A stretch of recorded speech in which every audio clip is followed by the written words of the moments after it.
जी अस्सलाम वालेकुम। कैफ 2 लेक्चर 79 शुरू करते हैं। अच्छा, बारिश की वजह से थोड़ा हजरात कम तशरीफ़ लाए हुए हैं, इसलिए थोड़ा सा हम प्लान चेंज करें अपने न्यूमेरिकल का। न्यूमेरिकल इंशाल्लाह कल करेंगे। अभी आप चैप्टर 22 पे भी थोड़ा सा मैं ज़रा एक और जगह पे जाने लगा हूँ। चैप्टर 22 पे पेज 454 पे आ जाएं। थ्योरी के कुछ सफ़े हैं आसान आसान से,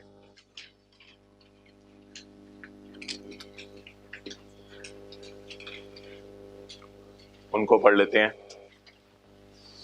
अच्छा, कल हमने क्या पढ़ा था? जीरो रेटेड सेल कौन सी होती है या एग्जेम्प्ट सेल कौन सी होती है? Zero rated sale. कल हमने पढ़ा था जीरो रेट सेल कौन सी होती है। आज हम पढ़ने लगे हैं एग्जेम्प्ट सेल कौन सी होती है, यानी कौन कौन सी चीज़ें एग्जेम्प्ट हैं। किसी को याद है जीरो रेट सेल में हमने पढ़ा था कि फिफ्थ शेड्यूल वाली चीज़ें आएंगी। तो जीरो रेट सेल में एक तो एक्सपोर्ट्स आती हैं, एक फिफ्थ शेड्यूल वाली चीज़ें आती हैं। आज हम बात करने लगे हैं एग्जेम्प्ट सेल कौन सी है। तो एग्जेम्प्ट सेल के अंदर जो है वो सिक्स्थ शेड्यूल वाली चीज़ें आएंगी। कौन सी आएंगी? सिक्स शेड्यूल में कौन सी चीज़ें हैं, क्या हैं, हमारी और साथ वाले की बला से हमें क्या। बस जो भी चीज़ें सिक्स शेड्यूल में data are exempted from tax, वो टैक्स से एग्जाम्ड है। Okay. Supply of goods specified in six schedule shall be exempted from tax subject to the शराइत स्पेसिफाइड बाय फेडरल गवर्नमेंट। 454। यार ये फिक्रा कल आपने याद किया होगा। हमने तो पढ़ा था नेचुरल डिजास्टर में, नेशनल सिक्योरिटी में, नेशनल फूड सिक्योरिटी में, इमरजेंसी सिचुएशन में सेल जीरो रेट कर दी जाएगी। लेकिन यहाँ कुछ और लिखा हुआ है। यहाँ क्या लिखा हुआ है? सेल जीरो रेट कर दी जाएगी या एग्जेम्प्ट कर दी जाएगी? एग्जेम्प्ट कर दी जाएगी। और कल क्या पढ़ा था? जीरो रेट कर दी जाएगी। अब यार हुकूमत की मर्जी है कि नेचुरल डिजास्टर आए तो चीजें जीरो रेट करे या चीजें एग्जेम्प्ट करे। और इंशाल्लाह न्यूमेरिकल हमने करना था आज, लेकिन एक पिछली क्लास में किया हुआ था। किसी को पता है जीरो रेट सेल और एग्जेम्प्ट सेल में फर्क क्या होता है? एक मेजर फर्क क्या होता है जीरो रेट सेल और एग्जेम्प्ट सेल में? ये जो जीरो रेट सेल होती है ना, जीरो रेट सेल, ये हमने पेज नंबर 465 पे न्यूमेरिकल किया था। इसका इनपुट हमें क्या मिल जाता है? रिफंड मिल जाता है। और इसका इनपुट किसी को याद है? डेड हो जाता है। कितनों को याद है? जरा हाथ का करके बताएं। इसका इनपुट रिफंड हो जाता है, इसका इनपुट डेड हो जाता है। तो हुकूमत की मर्जी है नेचुरल डिजास्टर वाली चीजों को जीरो रेट सेल में डाले या नेचुरल डिजास्टर वाली चीजों को एग्जेम्प्ट सेल में डाले। तो कोई जनरल रूल नहीं है ये। ओके, आजा भाई, आजा आजा आजा आजा।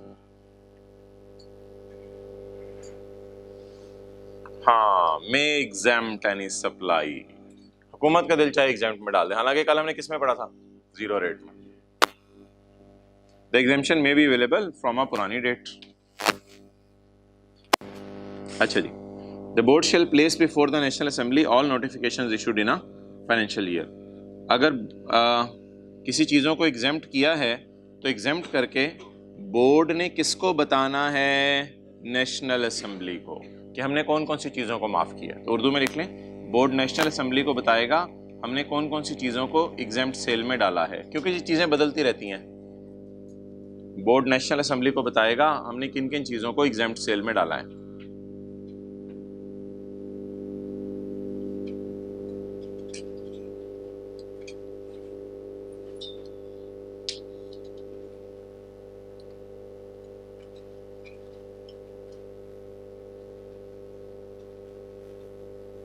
ओके, ये वाला भी ऑन करना है भाई।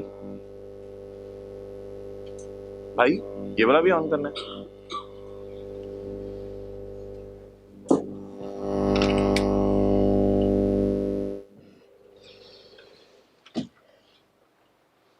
ओके,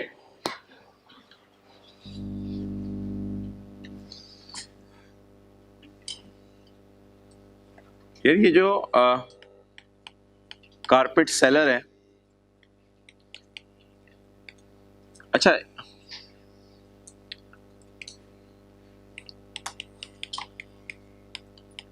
ये जो एग्जेम्प्ट सेल होती है ना यार, ये कुछ गुड्स एग्जेम्प्ट है और कुछ पर्सन्स एग्जेम्प्ट है। Getting the point?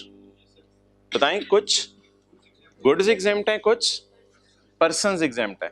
क्या मतलब? जैसे मैं मिसाल दूं, लाइव एनिमल, ये एक मिसाल है। बकरा, बकरा आप जिस मर्जी पर्सन से खरीद लें पाकिस्तान में, बकरा इन इट सेल्फ क्या है? Exempt sale. कुछ पर्संस की सेल एग्जेम्प्ट है। कॉटेज इंडस्ट्री, जरा सोचिएगा, एक बंदा है जो कहता है मैं कारपेट बना के बेचता हूं। आपने कहा किधर है? कहता है घरों के झुरमट के अंदर मेरी फैक्ट्री है, 8-9 मेरे एम्प्लॉयज हैं, 3-4 मिलियन मेरी साल की सेल है, मैं कारपेट बेचता हूं। आप बताएं वो 10,000 वाला कारपेट आपको कितने का बेचेगा? 10,000 का। बेचारे का धागे का इनपुट डेड हो जाएगा। याद रखिएगा, एग्जेम्प्ट सेल वाले को सबसे बड़ा नुकसान क्या होता है? उसका इनपुट। लेकिन मैंने कहा था इसका इनपुट डेड का मतलब होता है नॉन रिफंडेबल। तो उसका इनपुट असल में वो कारपेट की कॉस्ट में डाल के महंगा करके हमें बेच देता है, वो उसकी मर्जी है। लेकिन सेल्स टैक्स नहीं लगा सकता। वो 10,000 वाला कारपेट हमें कितने का बेचेगा? 10,000 का। तो लिख लें 10, अभी कहीं लिखें पहले ये जरा। एग्जेम्प्ट सेल कितने किस्म की है जी? 2 किस्म की। या चीजें एग्जेम्प्ट हो सकती हैं जैसे लाइव एनिमल, या पर्सन्स एग्जेम्प्ट हो सकते हैं। लिख रहे हैं साथ वाला, देखें लिख रहे हैं।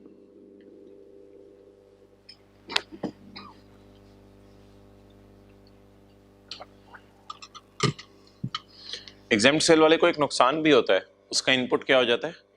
डेड हो जाता है। जैसे किसी ने बकरा बेचा तो बकरे के लिए अगर रस्सी खरीदी थी 117 रुपए की, तो वो 17 रुपए भी डेड हो जाएंगे। गले में डालते हैं रस्सी, ओके, गले में डाल के खींचते। अच्छा, तो कॉटेज इंडस्ट्री के साथ लिखें 10,000 वाला कारपेट 10,000 का बेचेगा। बेचारा मजबूर है, 10,000 वाला कारपेट 10,000 का बेचेगा। कुछ नहीं, लिख लें 10,000 वाला कारपेट 10,000 का बेचेगा। 1000 हेजे वाला लिखा है साथ वाले ने, या 000 वाला? गुड। 10,000 कोई भी, दोनों मिलकर जो हमारे 10,000 वाला कारपेट 10,000 का बेचेगा। आज मजे मजे से पढ़ते हैं, आज बच्चे भी नहीं आए हुए, आराम से सही 2-3 पेज पढ़ लेते हैं। 10,000 वाला कारपेट 10,000 में बेचेगा और उसके धागे का इनपुट डेड हो जाएगा। धागा अगर बाजार से इसने 117 रुपए का खरीदे तो धागे का इनपुट डेड हो जाएगा।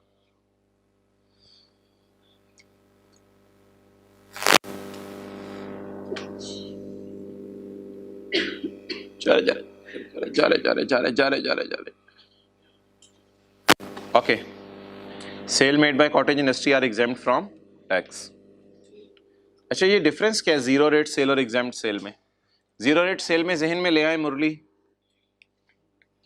30 लाख वाली गाड़ी कितने की बेची? 30 लाख की।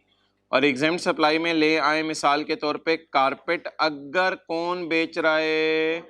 Cottage industry. अब जरा देखते रहिएगा, चीजें विजुअलाइज करते रहिएगा। It is a sale which is charge to tax at the rate of, it is a sale which is चाचू को टेंटिव करें, पता चले एंड पे पूछे ये किन दोनों में डिफरेंस था। ये ऊपर देख लें जरा। अच्छा, input, input is refundable, input is dead, input is dead. ये पेज नंबर अभी कौन सा हमने खोला था? 460। शहजादे खोला था बोल रहा हूं, ये तो खुला हुआ है तू बता रहा है। वो न्यूमेरिकल वाला कौन सा पेज खोला था? 465 डन। तो 465 पे अभी न्यूमेरिकल में मैं आपको दिखा के आया हूं ना। एग्जेम्प्ट सेल का इनपुट क्या हो जाता है? डेड। और जीरो रेट सेल का रिफंड हो जाता है। या जीरो रेट सेल में कौन कौन सी चीजें आती हैं? Exports, goods notified by FBR, goods specified in 5th schedule. और एग्जेम्प्ट सेल में कौन सी आती हैं? 6th schedule, notified by federal government and board. अच्छा, मुझे ये बताएं, क्या होंडा एटलस कार ने अगर 30 लाख वाली गाड़ी 30 लाख की मुरलीधरन को बेचनी है, क्या Honda Atlas car still required to be registered? Yes, yes, ये still required to be registered. तभी तो हुकूमत इसको रिफंड करेगी पैसे टायर खरीदने पे। It is required to be. लेकिन वो जहन में लाएं कारपेट वाला, ये लिखे आप लोगों ने ऊपर कारपेट कॉटेज इंडस्ट्री, ये लिखे लिखे लिखे। अच्छा, नो रिक्वायरमेंट ऑफ, कारपेट वाले ने अपने आप को क्यों नहीं रजिस्टर कराना? बेचारी छोटी सी इंडस्ट्री है, not liable to be registered. अच्छा, मुझे बताएं, क्या बकरा बेचने वाला या सड़क पे कारपेट बेचने वाला हमें सेल्स टैक्स की इनवॉइस बना के देगा? सेल्स टैक्स की invoice, no invoice shall be raised, done. और अगर वो वाला बंदा है जो कि 30 लाख वाली गाड़ी 30 लाख की मुरलीधरन को बेच रहा है, तो क्या 30 लाख वाली गाड़ी के बिल्कुल बना के देगा ताकि उसे एहसास हो कि हमने इसे 0% टैक्स लिया है। हम उस पर लिखेंगे 30 लाख गाड़ी की प्राइस और sales tax 0%, total price again 30 lakh, ताकि उसे पता चले कि हमने उसे sales tax invoice shall be raised but at 0% tax. पूरा कर लें इसको, लेकिन 0% टैक्स पे होगी। डन। चलें यार, मैंने कहा फिर साथ साथ चीजें याद करें। अच्छा इधर से चलें, शुरू से। एग्जाम्प्ट सेल में कौन सी चीजें आती हैं? 6 शेड्यूल वाली। हुकूमत कोई कंडीशंस लगा सकती है। आगे चलें, कल वाली सारी बात उसी तरह ये एग्जाम्प्ट सेल में भी हुकूमत डाल सकती है। हालांकि कल किस सेल में पड़ा था? जीरो रेट सेल में। बोर्ड चाहे तो चेंजेस कर सकते हैं, नेशनल असेंबली को बताएगा इस साल मैंने कौन कौन सी नोटिफिकेशंस में चेंजेस की, यानी कौन कौन सा ऑर्डर इशू किया। नोटिफिकेशन होता है नोटिफाई करना, बताना। एग्जाम्प्ट सेल और जीरो रेट सेल में ये डिफरेंस आता है। ये डब्बे में है, ये सिलेबस में है भाई, ये ना कि ये सिलेबस का पार्ट नहीं है। जीरो रेट सेल और exempt sale. Zero rate sale जो है वो कैसी सेल है? जो 0% पे है, ये इनपुट, सोचें इनपुट रिफंडेबल और अच्छा इधर क्या आता है? प्रोडक्ट्स कवर्ड, 5th शेड्यूल और 6th schedule. Registration zero rate वाले ने रिक्वायर्ड है और एग्जाम्प्ट सेल वाले ने bill requirement. Zero rate sale वाला बिल भेजेगा मुरलीधरन को, एग्जाम्प्ट सेल वाला बकरे का बिल नहीं बनाएगा। ये रिकॉर्ड्स हमने पढ़े हुए हैं चैप्टर 16 में। चैप्टर 16 में भी याद करने वाला रहता है आपका शायद। ये रिकॉर्ड्स हमने चैप्टर 16 में पढ़े हुए हैं। तो रजिस्टर्ड रिकॉर्ड्स में क्या होता है? Records trial, journal, ledger, sale, purchase, बिजली के बिल, वो सारी चीजें। A registered person making taxable sales shall maintain and keep at his business premises or registered office, एक ही चीज होती है ये। इन इंग्लिश और उर्दू और नहीं, पश्तो में नहीं कहते, सिर्फ 2 लैंग्वेजेस अलाउड है यार, बुरा नाम नहीं, इंग्लिश या उर्दू कहते हैं, या इंग्लिश लैंग्वेज में रखना है या उर्दू लैंग्वेज में रिकॉर्ड रखना है। The records of goods purchased and imported and goods purchased, tyre purchase सोचा करें, इंजन इंपोर्टेड एंड सेल का ऑफ में, सेल किसकी? गाड़ी की, चाहे मुरली को बेचें चाहे चाहे जीरो रेट सेल है, एग्जाम्प्ट सेल है। कई दफ़ा ना रजिस्टर्ड लोग भी एग्जाम्प्ट सेल शुरू कर देते हैं। मिसाल के तौर पे होंडा के गाड़ियां बेच रहे हैं, 7 2-3 बकरे भी बेच देते हैं, ईद आ रही है तो वो सेल तो एग्जाम्प्ट रहेगी ना उनके लिए भी, रिकॉर्ड उसका फिर रखना पड़ेगा। ये रिकॉर्ड वो खुद रख लें या उनका एजेंट रख ले। रिकॉर्ड ऐसे मुश्किल तरीके से रखे जाएं कि सेल्स टैक्स निकालना मुश्किल हो, या रिकॉर्ड्स ऐसे आसान तरीके से रखे जाएं कि सेल्स टैक्स निकालना आसान हो। Records will be kept in such a form that tax liability can be readily मालूम। Following is the detail of records. कौन कौन से रिकॉर्ड रखने हैं जी? Sale of car made, purchase of tyres, engine imported, गाड़ियां sold to Murli. Exempt sale, आसान सान चीजें याद हो रही हैं सबसे। Exempt sale, sales tax account, debit credit double entry, sales tax के अकाउंट। और यार ये तो बड़ी पड़ी हैं चीजें, invoices, credit note, debit note. Debit note credit note क्या है ये हम पढ़ेंगे। Bank statement, banking instrument, inventory, utility, बिजली के bill, salary bill, cash book, rent agreement, sale purchase agreement, lease agreement. ये क्या होता है यार? गेट पास, इनवर्ड और आउटवर्ड।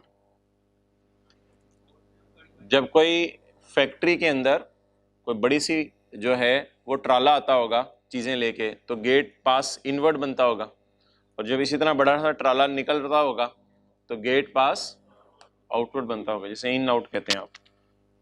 जैसे होटल्स में चेक इन, चेक आउट होता है कुछ, होटल में आप रूम बुक कराएं, चेक इन चेक आउट, चला ही जा। अच्छा, इलेक्ट्रॉनिक वर्जन ऑफ रिकॉर्ड्स, ए से ए ई का इलेक्ट्रॉनिक वर्जन। अगर जाहिर बात है आप इलेक्ट्रॉनिक डाटा रख सकते हैं तो वो तो बहुत ही अच्छा है। एंड सच द रिकॉर्ड में बी स्पेसिफाइड बाय कोड। चलें यार, साथ साथ मैंने कहा था याद करें, फारिग करें इसको, कहाँ घर जाके याद करें। नंबर 1, गाड़ियां बेची, टायर खरीदे, इंजन इंपोर्ट किया, गाड़ियां बाहर के मुल्क में बेची, बकरे बेचे, सेल्स टैक्स के debit credit account, invoices, debit note, credit note, bank statement, banking instrument, inventory records, बिजली के bill, labour bill, cash book, rent agreement, sale purchase agreement, and all this, and gate pass, inward and electronic version of records maintained in फला। अच्छा, इनकी तफसील क्या होगी? Cell made, कितनी गाड़ियां बेची, क्या बेचा, गाड़ी बेची, कितनी बेची, वैल्यू 30 लाख की बेची, name and address of person to whom sales were made, sir Asif, and the amount of tax charge 5,10,000। Description गाड़ी बेची सर आसिफ को, क्वांटिटी एक बेची, वैल्यू उसकी 30 लाख थी, नाम सर आसिफ था, एड्रेस उनका जो है मैं बाद में बताऊंगा, address to whom sales were made and the amount of tax charge, और उनसे टैक्स कितना रिकवर किया। चलो फिरोजपुर रोड हिंट दे देता हूँ आप, ओके। आगे चलें। रिकॉर्ड्स अटेंटिव रहे। Records of goods purchase, tyre, description 4 tyre खरीदे होंगे उसके लिए, सरासी की गाड़ी में तो 4 ही लगेंगे ना भाईजान, स्टेपनी नहीं देनी पे मारूं। 5 टायर, क्वांटिटी टायर 5 टायर खरीदे होंगे उस गाड़ी के लिए, लाख रुपए के टायर खरीदे होंगे, जनरल टायर से टायर खरीदे होंगे, जनरल टायर का एड्रेस आ रहा होगा, रजिस्ट्रेशन नंबर आ रहा होगा जनरल टायर का, इधर सप्लायर का नाम आ रहा है ना, जनरल टायर लिखें, ये जनरल टायर का नाम वगैरह आपने बताना होगा, ऐसे शो देखी जा रहे हैं, and the amount of tax on tyres purchased. Engine imported shall show the description, engine quantity, एक ही इंजन लगा होगा गाड़ी में, 2 इंजन वाली गाड़ी तो नहीं होगी, and value of engine and the amount of tax paid on imports. Record of गाड़ी sold to Muralidharan and record of बकरे सोल्ड, डबल एंट्री के सेल्स टैक्स के अकाउंट एंड ऑल दिस। ये बस साथ साथ ही आपने याद करने आ जाके, बस 1A खुद ही पढ़े, मुझे मतलब बताएं 1A का, पढ़ते जाएं खुद ही मतलब बताते।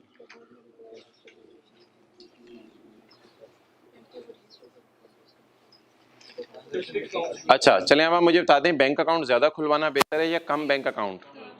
कम बैंक अकाउंट खुले होंगे तो ऑडिट करना आसान होगा। तो board may require register person to use only such number, सच से लिख सकते हैं कम से कम, ओनली सच नंबर, ज्यादा नहीं होने चाहिए, only such number of bank accounts as specified, and the person will only use these accounts for making purchase, for making sale and for making tax payments. The board में specify to keep other record, कोई कसर रह नहीं गई थी वैसे ऊपर, लेकिन कहता है कुछ कसर रह गई हो तो बोर्ड कोई और रिकॉर्ड्स भी कह सकता है, हालांकि ये पॉइंट एफ में भी ये लिखा हुआ है अदर रिकॉर्ड्स, पॉइंट 2 में भी ये लिखा हुआ है, एफ और 2A की बात है, मुझे तो कोई डिफरेंस नहीं नजर आ रहा। अच्छा 2A मतलब बताएं यार 2A का,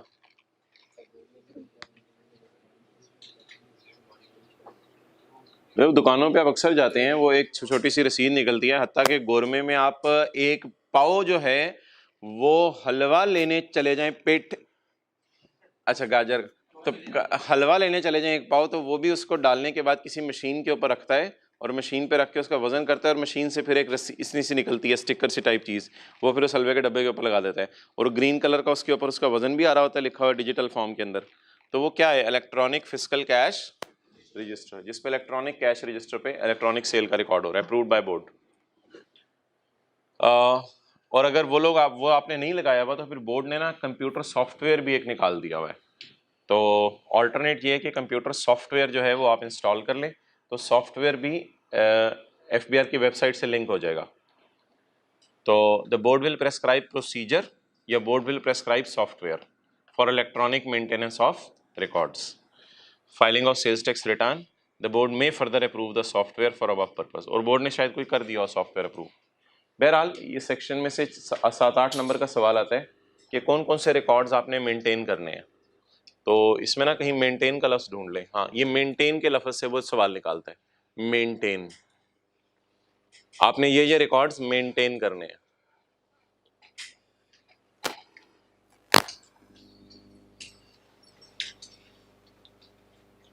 चलिए अगले सफे पे आए, बताएं यार क्या है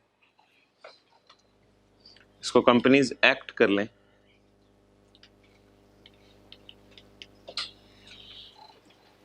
कंपनीज एक्ट, आज हमने बस थोड़ा सा पढ़ा, आपके आने तक एक सफा पढ़ा है बस। A registered person whose accounts are audited under Companies Act shall submit a copy of annual audited accounts। ये annual accounts क्या होते हैं? साल का P&L और बैलेंस शीट, और ऑडिटेड का मतलब क्या होता है? ऑडिटर्स ने ऑडिट किया हो, annual audit accounts along with the certificate by auditors। जैसे आपने कई दफ़ा सुना होगा कि बंदा 60 साल का हो गया तो डॉक्टर से हेल्थ सर्टिफिकेट लेके दे गाड़ी चला सकता है या नहीं, तो हमने ऑडिटर से कौन सा सर्टिफिकेट लेके देना है कि हमने नहीं कि हमने पेमेंट ऑफ टैक्स कर दी है। ऑडिटर एक सर्टिफिकेट बना के देगा कि मैंने मेरी मौजूदगी में या मैंने देखा है इसने नेशनल बैंक के अंदर मेरे सामने पैसे जमा करवाए हैं। तो a registered person whose accounts are audited under company law shall submit a copy of accounts along with the certificate by auditor certifying the payment of tax। ये रिकॉर्ड्स के सेक्शन में आ रहा है, लेकिन ये चीज आपने मेंटेन नहीं करनी, लेकिन आपको पता होना चाहिए रिकॉर्ड्स के सेक्शन में है, ये बनवानी पड़ेगी ऑडिटर से। टैक्स इनवॉइस, टैक्स इनवॉइस जिसे आप बिल भी कहते हैं, टैक्स इनवॉइस।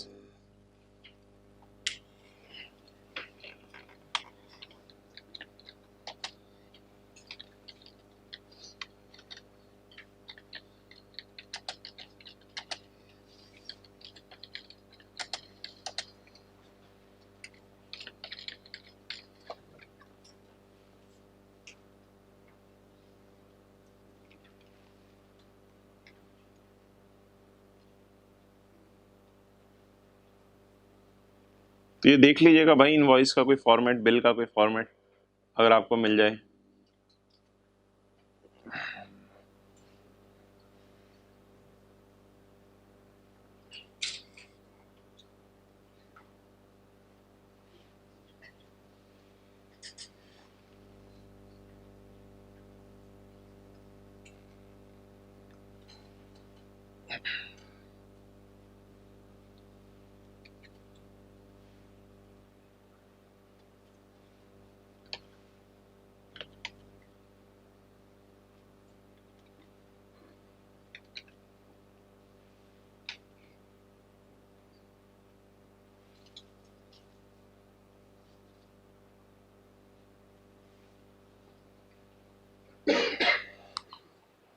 ये कंपनी का नाम आ रहा होगा ऊपर, यानी कि वो होंडा एटलस कार का सेल्स टैक्स इनवॉइस, कंपनी का नाम आ रहा होगा, कंपनी का एड्रेस आ रहा होगा, कंपनी की सिटी आ रही होगी, तो कंपनी का फ़ोन नंबर आ रहा होगा, कंपनी का ईमेल, इनवॉइस का नंबर आ रहा होगा कि बिल का नंबर क्या है, डेट आ रही होगी।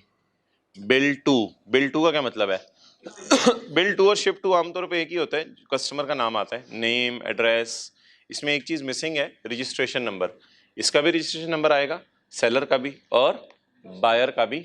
यानी कि अगर होंडा ने गाड़ी बेची है तो होंडा की सारी डिटेल इधर आएगी कंपनी की, और कस्टमर की डिटेल यहाँ पे आएगी। और आगे वही डिस्क्रिप्शन, क्वांटिटी, ये बाहर के मुल्क की शायद कोई पकड़ी गई है, डिस्क्रिप्शन, क्वांटिटी, अमाउंट। क्लियर? तो ये सेल्स टैक्स का बिल होगा। जैसे दुकानों पे अक्सर बिल बनते हैं, तो बता दें बिल में क्या क्या चीज़ें होती हैं। वही चीज़ें जो हमने ऊपर पढ़ी। अ रजिस्टर्ड पर्सन यानी कि a Honda making a taxable sale of car shall issue a serially number tax invoice। Serial number लगा होगा ना, इनवॉइस का नंबर भी आ रहा था। At the time of sale, Urdu में बना ले, इंग्लिश में बना ले, कोई मसला नहीं, दोनों हमारी ज़बानें हैं। नाम, पता है, रजिस्ट्रेशन नंबर ऑफ सेलर, अपना नाम, अपना नाम यार, सेलर अपना नाम। और उसके बाद नाम, पता है, रजिस्ट्रेशन नंबर ऑफ बायर। तो भाई ये रजिस्ट्रेशन नंबर भी लिखना ज़रूरी है, जो कि इस इनवॉइस में नहीं था, क्योंकि पता नहीं ये किस मुल्क की इनवॉइस थी। तो रजिस्ट्रेशन नंबर लिखना भी ज़रूरी है, बायर का भी, सेलर का भी। सेल्स टैक्स का रजिस्ट्रेशन नंबर, ये ज़रा मैं बाद में पढ़ता हूँ, ये लॉ में अभी ऐड हुआ है थोड़ा सा पहले, इसको मैं बाद में पढ़ता हूँ। डेट ऑफ इशू, डेट भी आ रही थी ना इधर, हाँ डेट का कहीं आ रहा था, ये डेट, डेट ऑफ इनवॉइस। आगे जी और क्या क्या चीज़ें आती हैं बोले? डिस्क्रिप्शन इंक्लूडिंग काउंट, काउंट, कुछ चीज़ें काउंट करके आती हैं। डिनायर, ये ना टेक्सटाइल में लफ्ज़ यूज़ होते हैं, denier of textile yarn and fabric. असल में ना जो पुराना लॉ था वो था ये देखिएगा, description and quantity of goods. ये तकरीबन कोई 1 साल पहले ना इन्होंने ये वाली लाइन बीच में डाल दी है, लेकिन ये लाइन टेक्सटाइल यार्न और फैब्रिक के लिए शायद कोई लाइन है। तो इनके लिए लफ्ज़ यूज होता है काउंट, डिनायर एंड कंस्ट्रक्शन। यानी कितनी बनी फैब्रिक या कितनी डिनायर है उसकी, डिनायर उसको मैयर करने का एक आला है, जैसे पौंड होता है, जैसे बाकी चीज़ें होती हैं, कितने केजी वज़न है, कितने पौंड वज़न है। इसी तरह डिनायर उनके बिजनेस में क्वालिटी को मेजर करने का एक तरीका है। तो 3 लफ्ज़ याद कर लें, count, डिनायर and construction in case of textile yarn and in case of fabric. वैसे पुराने लॉ में क्या था, सिर्फ एक ही चीज थी, description and quantity of goods. Okay, और ये तो यार आपको पता है क्या है, ये 200 रुपये, ये 34 रुपये और ये 234 रुपये। तो वैल्यू एक्सक्लूडिंग सेल्स टैक्स भी बिल पे लिखी होगी 200 रुपये, और साथ क्या लिखा होगा, सेल्स टैक्स भी लिखा होगा और वैल्यू इंक्लूडिंग सेल्स टैक्स भी लिखी होगी।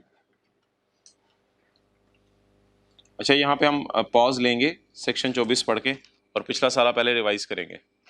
अच्छा चलें बताएं जी, बोर्ड में स्पेसिफाई मॉडिफाइड इनवॉइसेस क्या मतलब, इसके अलावा कोई और फॉर्मेट, द बोर्ड में specify modified invoices for a sale only a invoice shall be issued. क्या मतलब है, एक सेल का एक ही बिल इशू होगा, एक सेल का एक से ज्यादा बिल इशू नहीं होगा। For a sale only one invoice shall be issued. Next,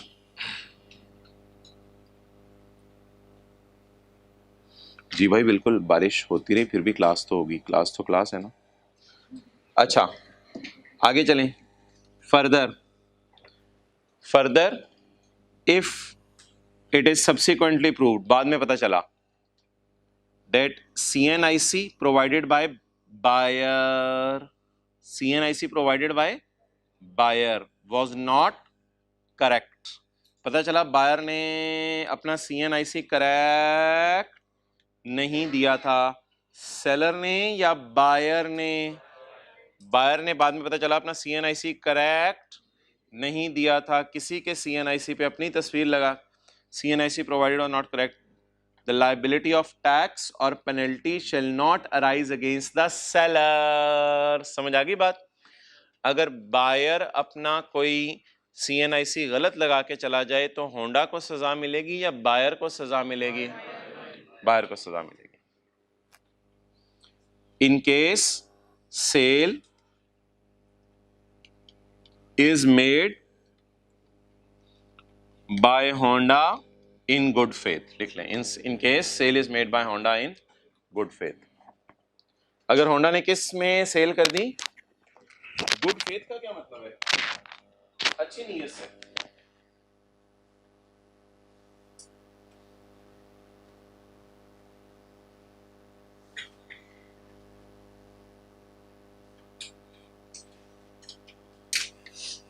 अब ये पढ़ने का है,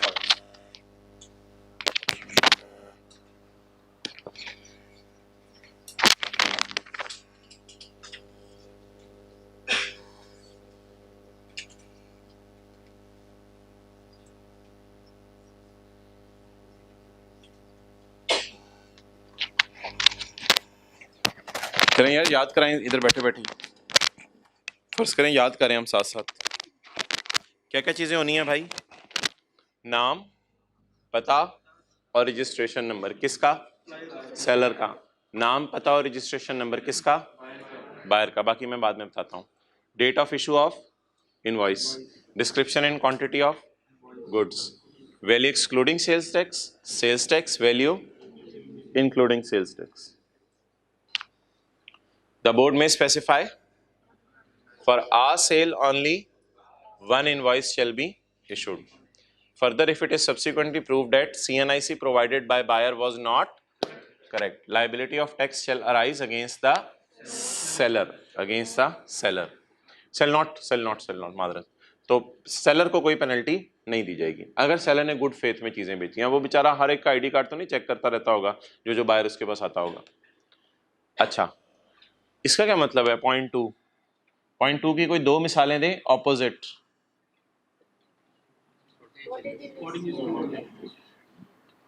होंडा कार्स बिल इशू करेगा और कारपेट सेलर और बकरा सेलर बिल इशू नहीं करेगा।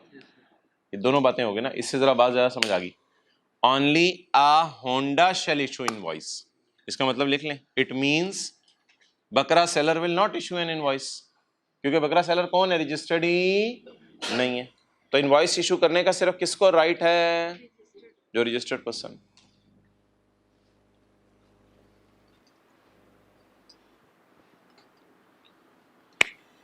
आगे पढ़ लें, आगे क्या कुछ भी नहीं है,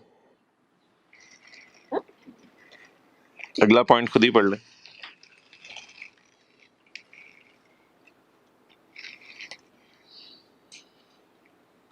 A registered person making a sale, a Honda making a sale may issue invoice to Dolans another registered। सरासिफ को नहीं, सरासिफ को इलेक्ट्रॉनिकली दे सकता है, सरासिफ क्योंकि लाइबल टू बी रजिस्टर्ड नहीं है ना, तो सरासिफ रजिस्टर्ड नहीं है। लेकिन आ होंडा लिख लिया करें यार, कुछ नहीं ऐसे बैठे होते हैं, मुझे भी शर्म सी आती है पढ़ाते हुए। A Honda making a taxable sale may issue bill to डॉलेंस इलेक्ट्रॉनिकली। तो फिर बिल इलेक्ट्रॉनिकली जाएगा या manually? Electronically. And to the board, उसकी एक कॉपी कहाँ भेज दी जाएगी? बोर्ड को, और एक कॉपी कमिश्नर को। अच्छा ये क्या होता है मेल में? सीसी, बीसीसी, कार्बन कॉपी होता है सीसी, और बीसीसी क्या होता है? Black carbon copy. उसका क्या मकसद होता है? Blank carbon copy, blind carbon copy. अच्छा उसका क्या मतलब होता है? हाँ, पता नहीं चलता किसको ईमेल किया, जिसका नाम बीसीसी में डाल दें। चलें छोड़ें। तो सीसी हमने किसको करनी है? ये फेडरल बोर्ड को करनी है, साथ एक कॉपी, और एक कॉपी किसको भेजनी है? कमिश्नर को भेजनी है। ठीक है, आज बारिश हो रही है, बाल सेट ना कर, बाहर निकलेगा फिर दोबारा खराब हो जाने। अच्छा, name, address and registration number of seller.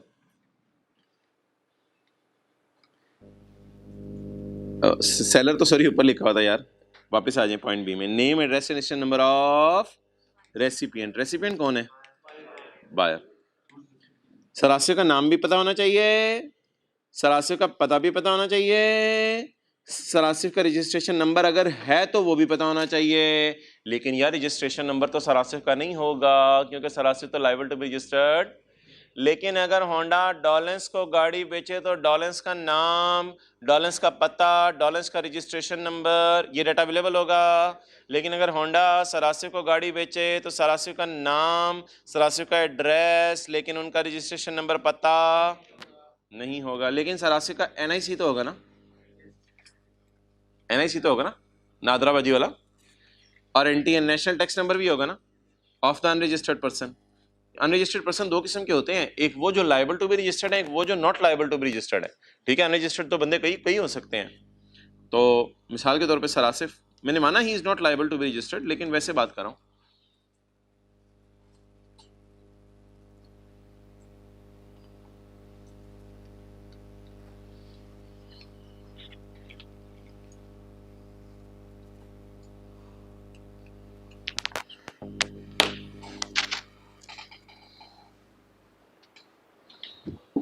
अच्छा ये जो है ना, इधर ले आओ भाई।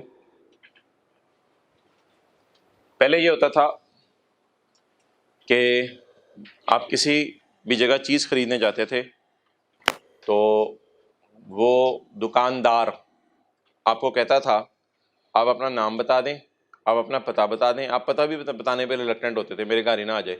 अच्छा, आप अपना नाम बता दें, आप अपना पता बता दें, आप अपना रजिस्ट्रेशन नंबर बता दें। पहले ये होता था। फिर जब लॉ बढ़ा ना आगे, तो ये एंड वाली लाइन ना बाद में डाली हुकूमत ने।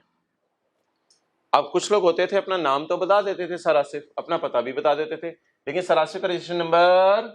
तो फिर लॉ जब आगे बढ़ा ना, तो लॉ ने एक रिक्वेस्ट की, यार इसका फिर एनआईसी नंबर पूछ लो या इसका एनटीएन नंबर पूछ लो, ताकि पता तो चले दुकानों पे आके इतनी चीजें खरीद रहे, कर क्या रहे बैकएंड पे। तो दुकानों पे आया रहता है रोज चीजें खरीदने, क्या क्या कमा रहा है वैसे ही इधर।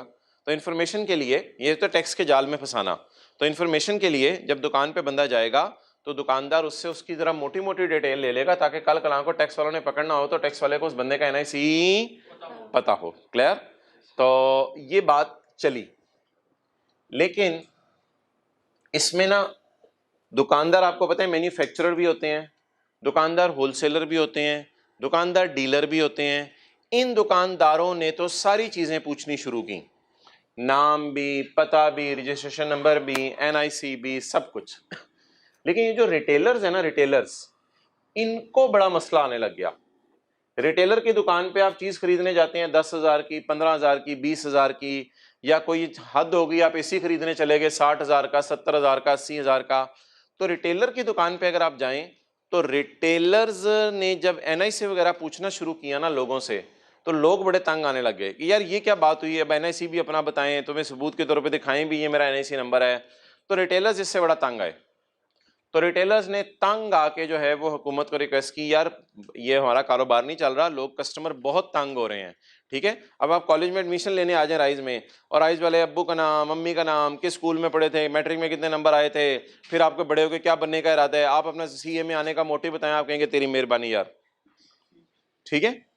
तो अगर ज्यादा इंफॉर्मेशन कस्टमर से मांगी जाए तो कस्टमर भी कहते हैं दुकानदार को, भाई जा यार मैं किसी और दुकान पे चला जाता हूं। तो सिमिलरली रिटेलर्स ने रिक्वेस्ट की तो हुकूमत ने उनके लिए रिलैक्सेशन कर दी।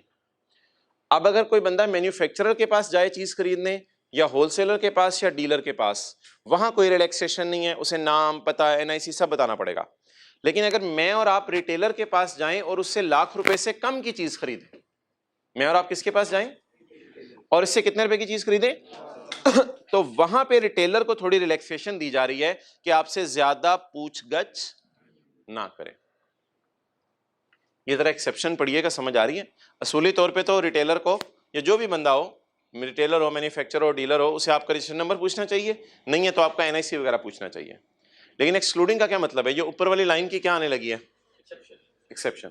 Excluding sale made by retailer, समझ आई बात। एक्सक्लूडिंग सेल मेड बाय,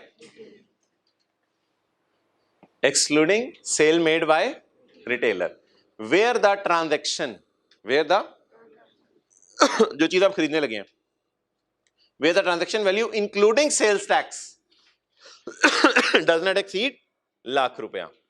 मिसाल के तौर पे आपने 80,000 की चीज खरीदी, उस पर सेल्स टैक्स कितना बनता है, 80,000 की चीज खरीदी तो सेल्स टैक्स डाल के 80,000 ज़रब 17%, ये हो गया 13,600 जमा 80,000, टोटल आप दुकानदार को देंगे 93,600। तो अगर आप 80,000 की चीज के 93,600 दें तो क्या 93,600 कम है लाख से, तो फिर दुकानदार आपको रिलैक्स कर देगा। Excluding sale made by retailer where the transaction value including sales tax amount does not exceed 1 lakh. Including tax का समझ आ गया मतलब, इंक्लूडिंग सेल्स टैक्स। 200 रुपए की बात हो रही है, 234 की, 100 की बात हो रही है, 117 रुपए की। तो अगर 80,000 की आपने चीज खरीदी है, बिल डाल के सेल्स टैक्स डाल के कितनी बनी थी, 93,600। तो 93,600 वाली चीज है लाख से नीचे। आप अब दुकानदार आपसे डिटेल नहीं मांगेगा if sale is made to ordinary consumer. Ordinary consumer कौन होता है, मैं और आप। Ordinary consumer means a person who is buying goods for his own consumption, घर ले जानी है मैंने, for his own. Ordinary consumer बेचने के लिए तो नहीं चीजें लेता ना, आप दुकान पे जाके बेचने के लिए तो नहीं चीजें लेते। तो ordinary consumer means a person who is buying goods for his own consumption and not for the purpose of resale. आपने उसको आगे बेचना नहीं होता। तो आप क्या कहलाएंगे, बोले बोले बोले, ऑर्डिनरी कंज्यूमर। तो मोहतरम, किस सूरत में रिटेलर हमसे डेटा मत मांगे ज्यादा, अगर हम रिटेलर से लाख रुपए से सस्ती ट्रांजैक्शन कर रहे हैं तो फिर रिटेलर हमसे ज्यादा डेटा बेशक ना मांगे, कोई मसला नहीं। अच्छा जी, चलें 24 पढ़े और उसके बाद जो है वो फिर सारा अभी तक जो पढ़ा हुआ है वो रिवाइज करते हैं। 24 का मतलब बता दें पहली लाइन पढ़ के।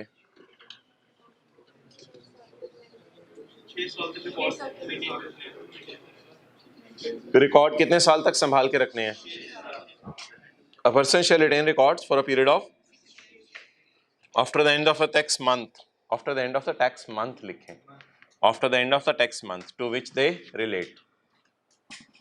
तो बता दें इसमें फिर ईयर तो चलता नहीं इस लॉ में, आपको पता है। तो 30 नवंबर के रिकॉर्ड कब, 30 नवंबर 2010 के रिकॉर्ड कब तक संभाल के रखने होंगे, 30 नवंबर 10 के रिकॉर्ड,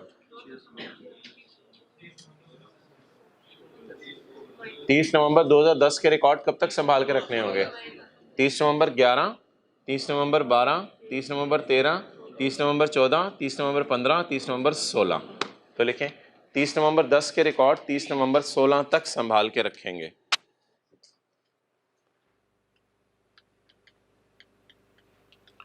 तीस नवंबर 10 के रिकॉर्ड 30 नवंबर 16 तक संभाल के रखेंगे।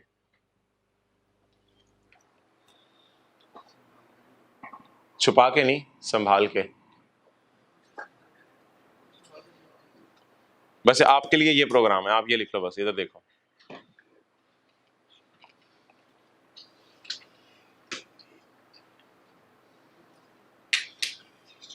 सर्दी लग रही है। वो क्या कहा था शायर ने, तू छुपा छुपा के ना रखे से तेरा बच्चे तो सारे तेरा आईना है वो आईना जो शिकस्ता हो तो अजीज तर है निगाह आईना साज में। अच्छा जी, retention of record and documents for 6 year. तो आप लोगों ने कितने साल तक रिकॉर्ड संभाल के रखने हैं? 6 साल तक। A person shall retain records for a period of 6 years, यानी 6 साल पुराने रिकॉर्ड आप जला के फेंक सकते हैं।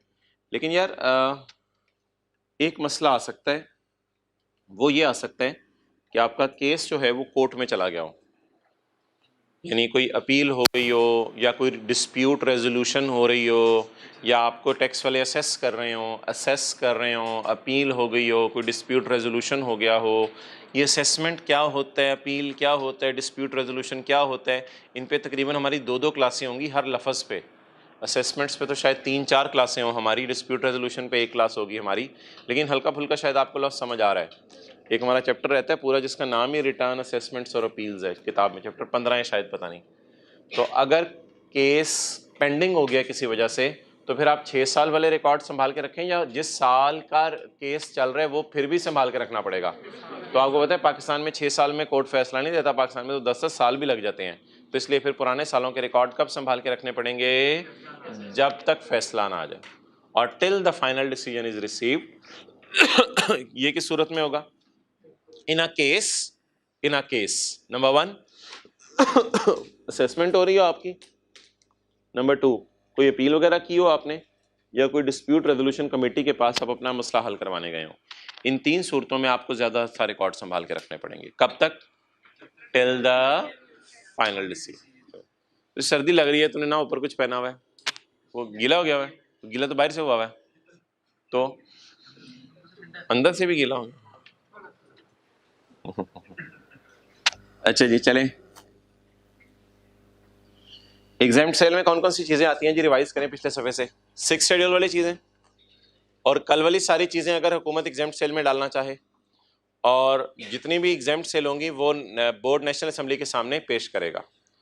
अच्छा, ये तो लॉ की बात थी, लेकिन हमने अपनी आसानी के लिए बात की एग्जाम सेल कितने किस्म की है? 2 किस्म की, या कुछ चीजें एग्जाम्प्ट होती हैं या कुछ पर्सन्स एग्जाम्प्ट होते हैं।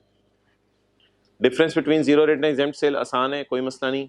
रिकॉर्ड्स बिजनेस प्रेमिसेस में रखें या रजिस्टर्ड ऑफिस में रखें, याद करें साथ साथ, बिजनेस प्रेमिसेस में रखें या इंग्लिश में रखें या उर्दू में रखें। किन किन चीज़ों का, ये तो ऐसे ही इसने लिखा है परचेज सेल, नीचे दोबारा डाल दिए। परचेज का रिकॉर्ड रखें, सेल ऑफ कार का रिकॉर्ड रखें, इंजन इंपोर्टेड का रिकॉर्ड रखें, जीरो रेट सेल का रिकॉर्ड रखें, एग्जाम्प्ट सेल का, डबल एंट्री सेल्स टैक्स और ये सारा। अच्छा, नंबर ऑफ बैंक अकाउंट्स कम रखने हैं, ज़्यादा? कम रखने हैं। और इलेक्ट्रॉनिक रजिस्टर मेंटेन करने को कहा जा सकता है या सॉफ्टवेयर बनाने को कहा जा सकता है। और इसके बाद कंपनी लॉ के, जो कंपनी लॉ में अपने आप को रजिस्टर करा चुका है उसने 2 चीज़ें और रखनी है। नंबर 1 एनुअल ऑडिटेड अकाउंट्स, यानी कंपनीज के लिए ना, ये कंपनी एक्ट में तो सारी कंपनीज आ जाती हैं, प्राइवेट, पब्लिक, लिस्टेड, अनलिस्टेड, तो इसमें सारी कंपनीज लिख लें, ऑल कंपनीज, पॉइंट 4 सारी कंपनीज आ जाती हैं। तो कंपनीज के केस में क्या रिलैक्सेशन है जी? कंपनीज के केस में सॉरी रिलैक्सेशन नहीं, क्या कंडीशन, क्या चीजें 2 जमा करवानी पड़ेंगी? नंबर 1 एनुअल ऑडिटेड अकाउंट्स, और दूसरा बोले certificate bye auditors. Invoice, invoice में सबसे पहले सेलर का नाम पता एड्रेस होगा और बायर का नाम पता एड्रेस होगा, लेकिन बायर का NIC और NTN भी मांगा जा सकता है अगर वो, लेकिन अगर ऐसे दुकानदार के पास जाएं जो रिटेलर हो और उससे हम लाख से कम वाली चीज़ खरीदें और सेल्स टैक्स डाल के, तो अगर हम लाख रुपए से कम वाली चीज़ खरीद रहे हो तो फिर वहाँ रिलैक्सेशन है, हो सकता है वो ये इन्फॉर्मेशन हमसे ना मांगे। डेट आ जाएगी, डिस्क्रिप्शन क्वांटिटी ऑफ गुड्स आ जाएगी 234 और 234। अच्छा, रिकॉर्ड कितने अर्से तक संभाल के रखने हैं? 6 साल तक संभाल के रखने हैं। ओके, ये ऑलमोस्ट वही बातें हैं जो हमने वो ऑलरेडी उस चैप्टर में पढ़ी थी, तो इसका भी सिर्फ 0.5 हम आज पेंडिंग छोड़ेंगे, 0.5, क्योंकि इस पर ज़रा तफसीली बात है। बाकी ये आपको क्या समझ आ रहा है? हेडिंग से बता दें क्या नीचे लिखा होगा। किसने किसको किन रिकॉर्ड्स की एक्सेस देनी है? टैक्स पेयर ने एफबीआर को अपने रिकॉर्ड्स की एक्सेस देनी है। वैसे क्यों देनी होगी एक्सेस? ताकि वो ऑडिट कर सकें। बस ये बातें यहाँ लिखी हुई, ये बातें यहाँ लिखी हुई हैं। अच्छा, कभी ये ना फील कीजिएगा कि आज हमें ये 2 सफ़े पढ़ा दिए या ये कर दिया। भाई आगे न्यूमेरिकल्स के लिए हमने खुद ही टाइम सेव करना है, और क्या करें, चीज़ें आप देख रहे हैं आसान है। आज तो हिम्मत करेंगे इंशाल्लाह, आधा घंटा भी नहीं आज लगाएंगे, आधा घंटा तसल्ली से लगाएगा, याद हो जाएंगी इंशाल्लाह चीज़ें। अच्छा, प्रोडक्शन ऑफ रिकॉर्ड्स। तो पहले नीचे क्या लिखा होगा? कौन किसके सामने कौन से रिकॉर्ड प्रोड्यूस करे? टैक्स पेयर टैक्स वालों के सामने अपने रिकॉर्ड प्रोड्यूस करे। A person maintaining records shall on required by commissioner produce the records in his possession. If record is kept on electronic data यानी कंप्यूटर वगैरह, तो he shall allow the officer to use the computer. फिर वो उसे कह देगा भाई तू कंप्यूटर इस्तेमाल कर ले, फिर मशीन इस्तेमाल कर ले। अच्छा, रिकॉर्ड्स प्रोड्यूस करने के बाद उनका क्या शुरू होगा? ऑडिट। कौन किसके सामने रिकॉर्ड प्रोड्यूस करेगा? टैक्स पेयर टैक्स वालों के सामने रिकॉर्ड प्रोड्यूस करेगा। इसके बाद क्या होगा इसका? Audit. Commencement of audit. The officer of inland revenue after obtaining record में खा समोसा। उसने सफ़े मंगवा के उसका सेल लेजर परचेज लेजर मंगवा के उसके बिजली के बिल मंगवा के उस पर समोसे खाने हैं, कागज़ के ऊपर घी लगा हो, ये करना है उसने। बारिश चटनी लाल वाली भी करना थोड़ी सी। The officer of inland revenue after obtaining the record may once in a year conduct audit. May once in a year conduct audit. तो चाचू को हम क्या कहेंगे? साल में चाचू 2 दफ़ा आइएगा या चाचू साल में 1 ही दफ़ा आया करें?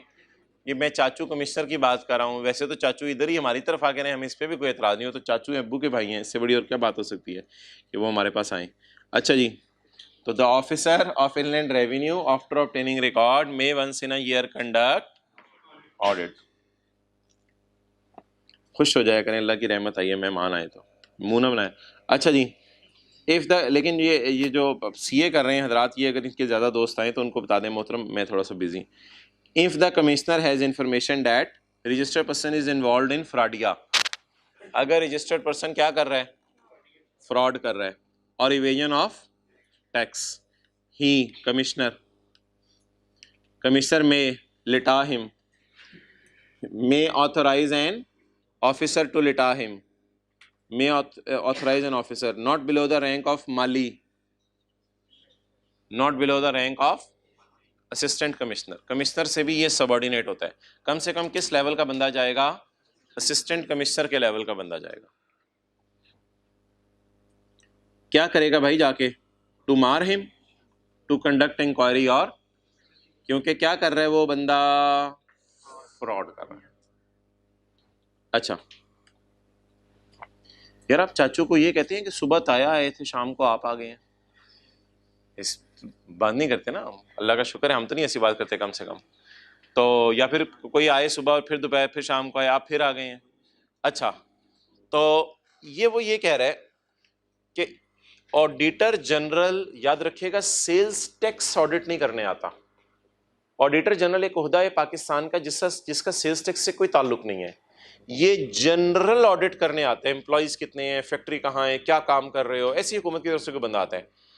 अगर इस साल ऑडिटर जनरल आया है और सेल्स टैक्स वाले भी आ जाएं तो सेल्स टैक्स वालों को कहा जाएगा कि आप जाओ। नहीं नहीं नहीं नहीं, वो अलग काम करने आए, ये अलग काम करने आए, वो अलग ठुकाई करेंगे। ये अगर अगर अगर अब्बू ने मार दिया है शाम को, अम्मी भी चपेरे, अम्मी सुबह अब्बू ने मारी शाम को, नहीं नहीं चला, इसी से फायदा। If records of a person have been audited by auditor general of Pakistan, the officer, कौन सा वाला? सेल्स टैक्स वाला लिखें। The sales tax officer commissioner, the sales tax officer commissioner can also conduct audit. अगर ऑडिटर जनरल आया था तो sales tax वालों को भी आने दें, दरवाजे तो खुले रखने के लिए होते हैं। मैं रात को बंद कर लिया मुझे रात ही तो रात खुला रहे। ओके यार, ये ना ये कुछ 6 महीने साल पहले ये 2A आया है, इसका क्या मतलब है?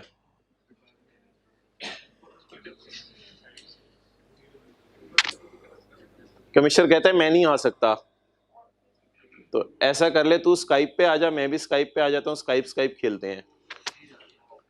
फॉर अबव, अब जिसको नहीं पता स्काइप का छोड़े उसे ना बताया करें यार तफसीलात, नहीं पता। For above the commissioner may conduct audit proceeding through video link और अदर, अभी जैसे कमिश्नर मुंशों को ताव दे रहा होगा, उधर से टैक्स पेयर मुंशों को ताव दे रहा होगा, लगे होंगे। ओके, ऑडिट अभी तो शुरू हुआ था यार, अभी तो शुरू हुआ था, अभी तो कोई बात बननी शुरू हुई थी और सवाल वाले ने जान ही ले ली, ऑडिट खत्म हो गया। कंप्लीशन ऑफ, और हम तो समझ रहे थे पता नहीं क्या क्या होने, वीडियो लिंक आ गए हैं, पता नहीं क्या क्या डिस्कशन तो नहीं है, उन्होंने गाली में कहा छड़ी। कंप्लीशन ऑफ ऑडिट, शुक्र है चलो, वरना कुछ 6 लाइनें और होती बीच में। After completion of audit, audit क्या हो गया? The officer of Finland revenue may pass an assessment order. Assessment order क्या होता है? इसमें वो क्या कहते हैं? Imposing the correct tax, default surcharge and penalty. Default surcharge और पेनल्टी में क्या फर्क है? डिफॉल्ट सरचार्ज तो है लेट पेमेंट पे इंटरेस्ट, और पेनल्टी है जुर्म का जुर्माना, पेनल्टी है जुर्माना, और डिफॉल्ट सरचार्ज है लेट पेमेंट पर इंटरेस्ट। एक छोटी सी मिसाल इसकी आपको देता हूं। दौरान ऑडिट पता चला कि सरासिफ को जनवरी में गाड़ी बेची थी, 5,10,000 उसका सेल्स टैक्स आया हुआ होंडा के पास। होंडा ने वो जमा कराना था, मैंने आपको बताया हुआ जनवरी वाला टैक्स जमा करवाना होता है 15 फरवरी तक, और होंडा ने वो जमा करवाया 20 फरवरी को। ऑडिट में ये पकड़े गए, टैक्स फ्रॉड किया इन्होंने। 15 जनवरी वाला टैक्स सुस्ती करके कब जमा कराया? 20 फरवरी को। अब इसको 3 सजाएं मिलेंगी होंडा को। नंबर 1, करेक्ट टैक्स देना पड़ेगा 5,10,000, 20 को जाके 5,10,000 देना पड़ेगा। डिफॉल्ट सरचार्ज 5 दिनों का इंटरेस्ट देना पड़ेगा, वो इंटरेस्ट कैलकुलेशन हमारे सिलेबस में नहीं है। 5 दिनों का इंटरेस्ट देना पड़ेगा, यानी interest rate multiplied by 5 divide by 365, interest rate 5 दिनों का देना पड़ेगा। और तीसरी सजा ये मिलेगी, तुम होते कौन हो 5 दिन लेट आने वाले, चलो जुर्माना भी दो 5,000 रुपया, ये कोई फिगर होगी, एक जुर्माना भी दो। तो कितनी सजाएं मिलेंगी जी? 3 सजाएं मिलेंगी ऑडिट के बाद। नंबर 1, करेक्ट टैक्स देना पड़ेगा आपको, डिफॉल्ट सरचार्ज देना पड़ेगा, और पेनल्टी देनी पड़ेगी। लेकिन एक बात याद रखिएगा, ये जिस सफे में डल के आएंगी चीजें, उस सफे का नाम क्या होगा? असेसमेंट ऑर्डर, कि हमने आपको असेस कर लिया है। टैक्स वाले कहेंगे हमने आपको क्या कर लिया? असेस कर लिया है।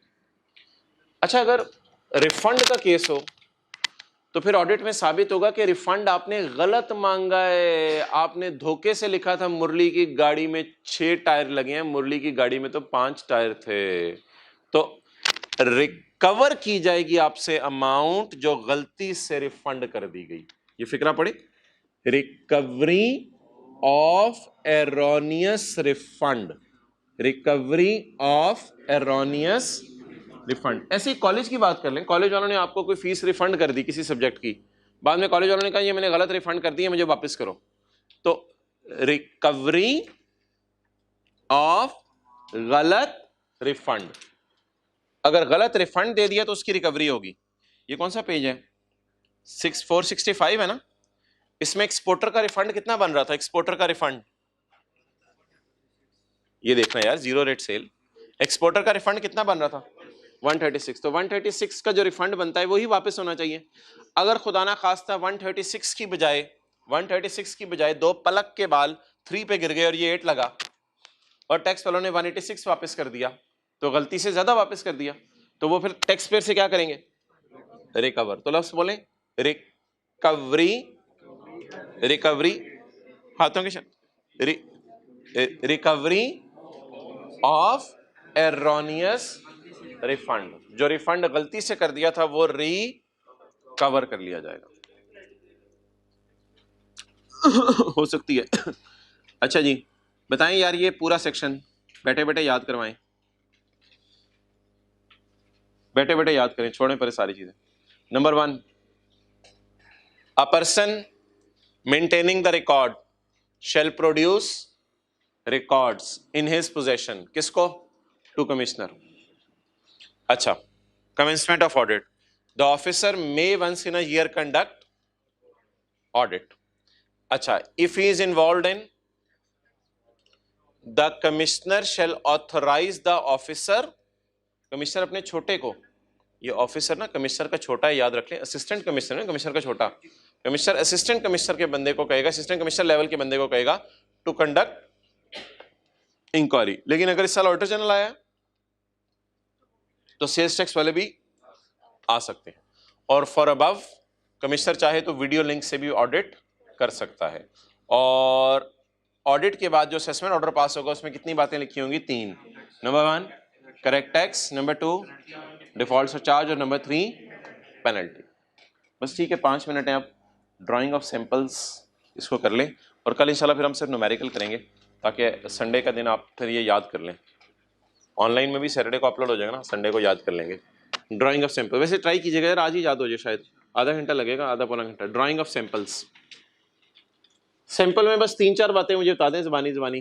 ड्राइंग ऑफ सैंपल क्या चीज़ होगी? ड्राइंग ऑफ सैंपल्स, किसने किसके सैंपल किस मकसद के लिए ड्रॉ करने हैं? बोलना भाई, किसने किसके सैंपल किस मकसद के लिए ड्रॉ करने हैं? कमिश्नर ने टैक्स पेयर के सैंपल नहीं कि अपना ब्लड सैंपल दे दे। हदों की टैक्स पेयर ने कह रहा मैनू ही ले जा तू। फिर टैक्स पेयर की गुड्स के सैंपल ड्रॉ करने हैं, क्या चेक करने के लिए? कि उसकी वैल्यू सही है, वैल्यू ऑफ सप्लाई सही है, कोई और मसला तो नहीं। अच्छा, एक ट्रक कम से कम कमिश्नर भरेगा सैंपल के लिए, यानी कोई चीज़ें लेके जानी है, 2-3 ट्रक भर के लेके जाएगा FBR के दफ्तर। चलो यार सैंपल आ गए हैं, भाई पॉपुलेशन ले आए हैं, तो तेरी मेहरबानी, सैंपल ले आए थे, तू पॉपुलेशन ले आए हैं। 3-4 ट्रक भर के लेके जाएगा या थोड़ी सी क्वांटिटी लेके जाएगा? थोड़ी सी क्वांटिटी, थोड़ी सी शुगर पे गुजारा चल जाएगा उसका, थोड़ी सी शक्कर पे चल जाएगा।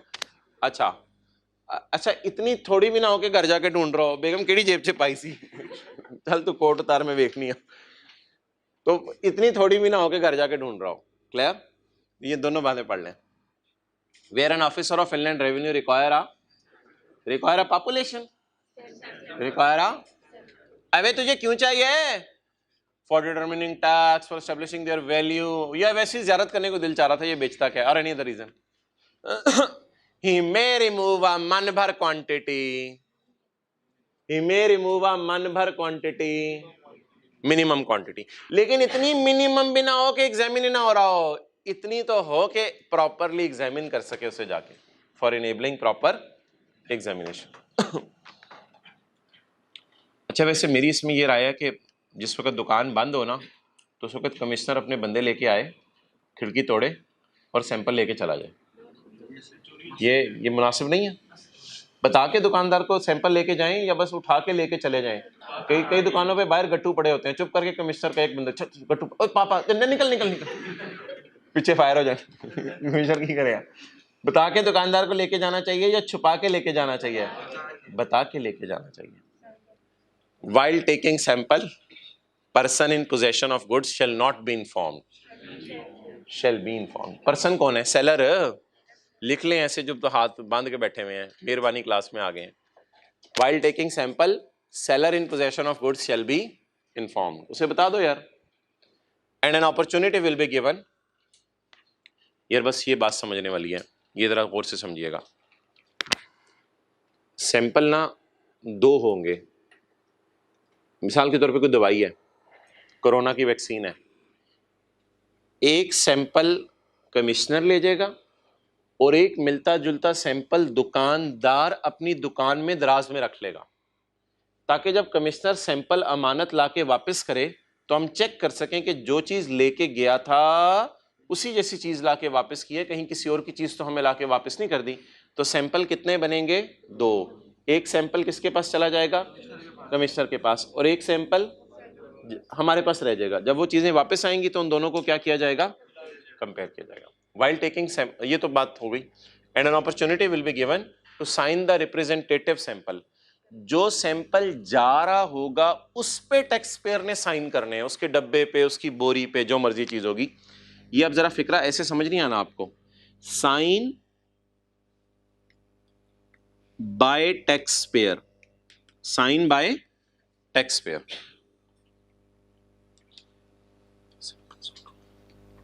यार इसको ब्रैकेट में ले, 1 मिनट ठहरे, इस तरह पढ़े जरा, TP will sign the sample so drawn. अब जरा पढ़े, समझ आ रहा है? ये जो मैंने येलो में हाईलाइट किया है, ये जरा पढ़े, येलो वाला पढ़े, पढ़े पढ़े पढ़े। अल्हम्दुलिल्लाह इजी हो गया। TP will sign the sample. So drawn जो लेके गया है वो TP will sign. Representative means के पॉपुलेशन का रिप्रेजेंटेटिव होना चाहिए वो सैंपल। डन।